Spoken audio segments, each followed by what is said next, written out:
அப்போ நான் அங்கே போய் பார்த்த நிலவரத்தில் நான் முக்கியமான விஷயத்தை சொல்கிறேன். இந்த கதிர்காமுன்னு இருக்காரு பார்த்தீங்களா, அவருக்கு அதிமுககாரங்க வேலை பார்க்கல. ஏன்னா ஆரம்பத்தில் அவங்க 2 எதிர்ப்பாக இருந்திருக்கிறாங்க. 2வது வந்து கதிர்காமுக்கு கிடைக்காது, நமக்கு தான் கிடைக்கும் அப்படின்னு அதிமுககாரங்க வெயிட் பண்ணியிருக்கிறாங்க. திடீர்னு கதிர்காமுக்கு கிடைக்கப்பட்டிருக்கிறது. இப்போ அது ஒரு மைனஸ் பாயிண்ட் அங்கே. அதை விட மைனஸ் பாயிண்ட் திடீர்னு பார்த்தா நம்மளாம் செய்யலை, நம்ம விடுதலை சிறுத்தை செய்யலை, கதிர்காமுடைய காம லீலைகளை இறக்கி விட்டாங்க.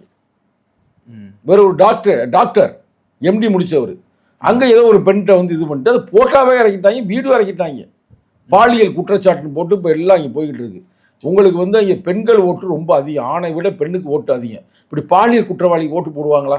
நாளைக்கு என்ன வரும்? ஆத்தாடி பாட்டுக்கு இங்கிட்டு நம்ம வீட்டு திரும்பிட்டானா போச்சு, அதிகாரம் வந்துச்சுன்னா பையன் வருமா வராத? ஒரு இயற்கையான சொல்கிறேன். ஆனால் ஆற்றல் அரசு ஒரு எளிமையானவர். நான் உங்களுக்கு போட்டு அனுப்புகிறேன் பாரு. காலைல போய் சைக்கிள் ஓட்டுறாரு, காலைல போய் இப்போ ஒரு இடத்துல வந்து டீ போட்டு கொடுக்குறாரு, காலையில் ஒரு இடத்துல போய் வடை சுட்டு கொடுக்குறாரு.